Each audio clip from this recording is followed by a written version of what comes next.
Hello, my creative friends. I'm Heather North from heatherscreativeblessings.com.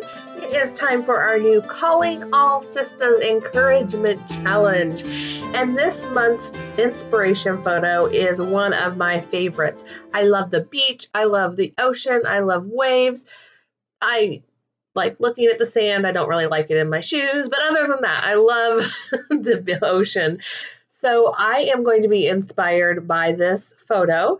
I'm also going to be inspired by the colors. And if you're joining in the challenge, you can use either one. You don't have to use both, but I'm using both on this card. And I'm also inspired by a recent tutorial on Stamp Nation by Ingrid. She did this wet on wet watercolor technique. And I thought, perfect, water, ocean. Okay, so that's what I'm going to be doing. I taped down my Tim Holtz Distress watercolor paper to an acrylic block that, this is a cutting plate actually that I use for my Big Shot. And I'm just using Post-it note tape to hold it down to help it prevent it from warping too much. And also when you add wet or when you add water to watercolor paper or any paper, it tends to bow or to taco. And I didn't want the colors to spread that way. I wanted a little more control over it. So taping it down helped with that. I just put some ink onto my craft sheet. I started with crumb cake at the bottom for the sand, and then I used Night of Navy at the top, and my next colors will be Tempting Turquoise, I believe, and Soft Sky. Now the paper is wet, and so is my brush. I just dipped it in some water.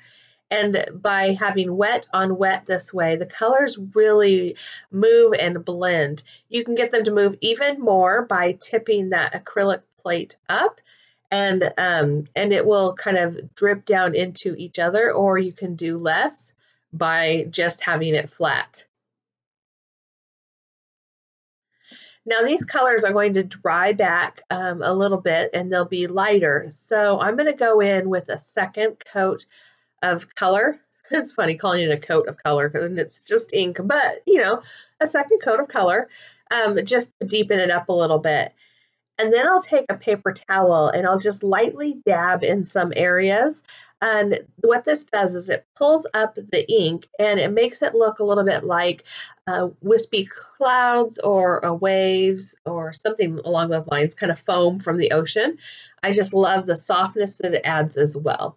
I pulled in the inspiration photo to see how the colors kind of compared, and I really liked it. So I set it aside to dry, and I was going to pull it up. It wasn't quite dry yet. So I put the Post-it note tape back down, and I'm going to pull in the sentiment. Now, the stamp set I'm going to be using is called Mermaid. It's a new stamp set from Casual Friday Stamps.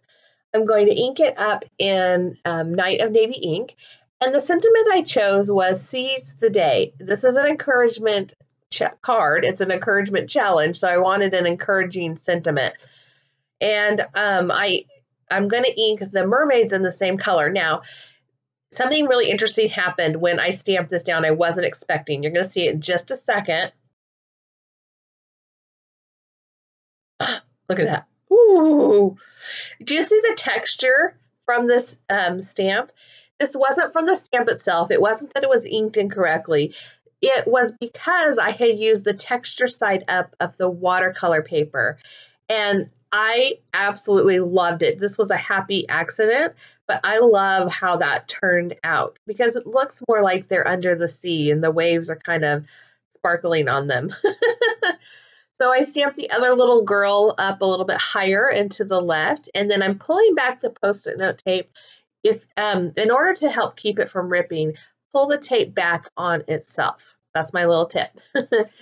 I played around with a couple of different ideas, and my parents were here. They were helping me decide, and ended up, my mom said, well, it's too bad they can't hold pearls. And I said, well, I have pearls. And so I pulled out these Stampin' Up! Pearls.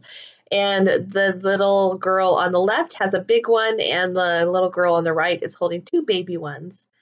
And then to finish it off, I'm going to pull in some linen thread and just wrap that around several times on the top of my card.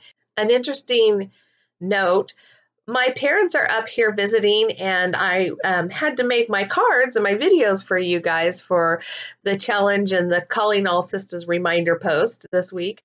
And so I went ahead and worked while they were here. And my mom hasn't made cards before, but she wants to when she starts retiring. My dad was what surprised me. He came in and he watched me make all 3 of the cards that I made. He was fascinated by the whole setup and what I was doing. I was like, okay. It shocked me that my dad was in there watching me. But it was kind of fun because I don't usually stamp with other people. And I could bounce ideas off them and ask them, well, would this look good with the embellished dots? Do I need a bow? Do I just use my twine? Do I do nothing? Do I do white? Anyways, they were a great help, and it was fun having them here. My final step will be to just add some glue. Whenever I am using watercolor paper, I like to adhere it with a liquid adhesive because it does, no matter what you do, I think, or no matter what I do, it tends to warp just a little bit. So using glue helps to get it even and flat. And then I add some pressure to just hold it in place until it dries. And that is my card for today. I hope that all of you guys will take part in this challenge. All you have to do is make an encouraging card. It could be get well, it could be feel better, it could be good luck with your new job, or any of those things, first day of school. All we ask is that you use the inspiration photo or the color palette to create your card, and then link up to the Calling All Sistahs blog for your chance to win a $25 gift certificate to Casual Friday Stamp Store. Thank you guys so much for joining me today. If you like my card, please give me a thumbs up and subscribe to my video to see more from me. I'll see you guys in my next video. Bye!